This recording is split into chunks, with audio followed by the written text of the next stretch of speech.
안녕하세요. 경제주니어 스터디 경주스터디입니다.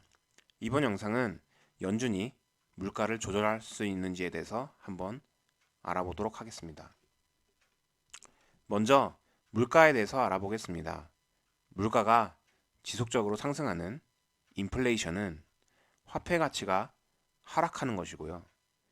반대로 물가가 지속적으로 하락하는 디플레이션에서는 화폐 가치가 상승하는 것입니다.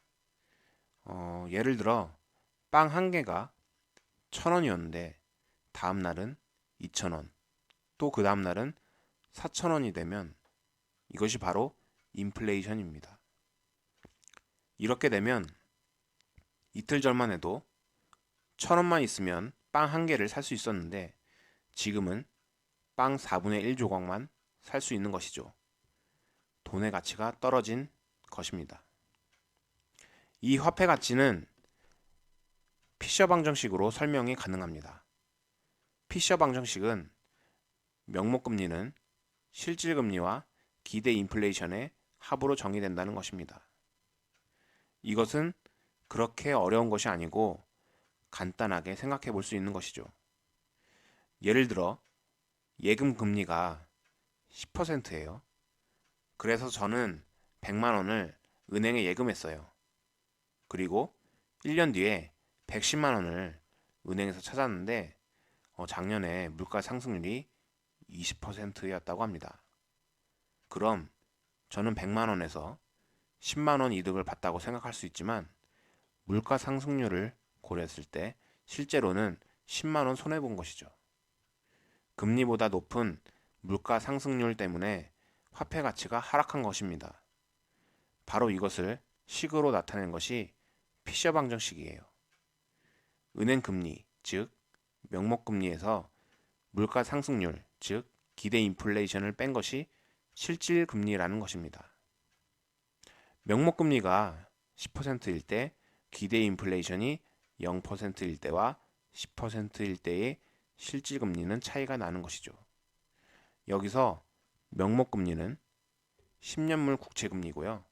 기대 인플레이션은 앞으로 10년 동안 소비자 물가가 매년 몇 퍼센트 평균적으로 상승할지에 대한 시장의 기대 심리예요. 실질 금리는 명목 금리와 기대 인플레이션의 차이예요. 보통 우리가 물가 빼면 남는 게 얼마 없어 라고 이야기하는 것이 바로 그 실질 금리죠. 그래프를 보시면 위의 차트는 10년물 국채 금리고요. 밑에 차트는 기대 인플레이션입니다. 보시면 코로나 때 10년물 국채 금리는 거의 0.5%까지 갔다가 최근 들어서 1.6에서 1.7%까지 올라왔습니다. 그리고 기대 인플레이션은 코로나 때 0.5%에서 최근 들어서는 2.4% 정도까지 올라왔습니다. 그리고 이 차트는 10년물 국채 금리에서 기대 인플레이션을 뺀 실질 금리입니다. 보시면 코로나 때 이 실질 금리가 마이너스로 내려왔죠. 그래서 현재 마이너스 0.8%입니다. 그리고 이 피셔 방정식은 성장률에도 적용할 수 있습니다. 그러니까 금리를 성장률로 대체하면 이것이 또 하나의 식이 완성이 됩니다. 즉, 명목 성장률은 실질 성장률 플러스 GDP 디플레이터 상승률이라고 할 수 있습니다. 실질 성장률을 보시면 IMF의 전망에 따르면 올해 미국 GDP 성장률은 6.4%, 2022년에는 3.5% 예상한다고 발표했습니다. 이것이 바로 실질 성장률이죠. 미국 GDP 성장률이 올해 6.4%, 내년 3.5%이고 앞으로 약 10년 동안 매년 평균 2에서 3% 정도 성장할 것이라고 저는 생각하는데 실질 금리와 매칭시키면 현재의 실질 금리는 마이너스죠.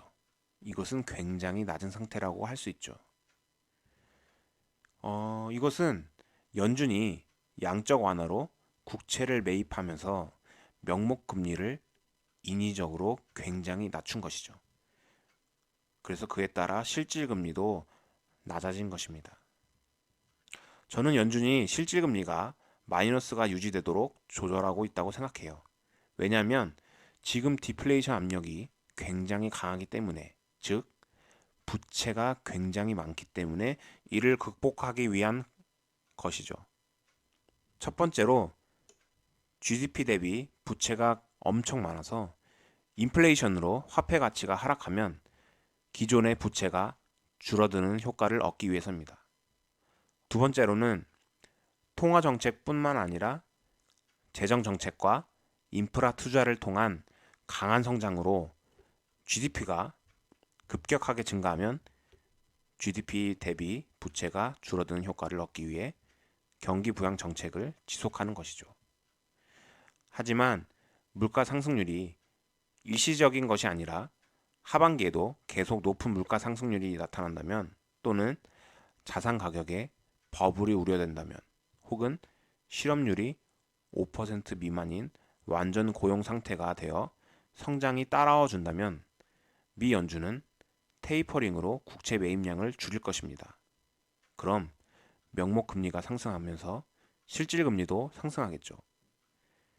실질 금리가 상승하면 화폐, 즉 달러의 가치가 상승하면서 인플레이션에 대한 우려가 완화되겠죠. 정리하자면 연준이 국채를 매입 혹은 매입량을 줄이거나 매도를 통해 물가를 조절할 수 있다는 것입니다. 네, 이번 영상은 여기서 마치겠습니다. 경주 스터디를 시청하시는 분들과 같이 공부해서 더 넓은 시야를 가지고 발전하는 계기가 되었으면 합니다. 감사합니다.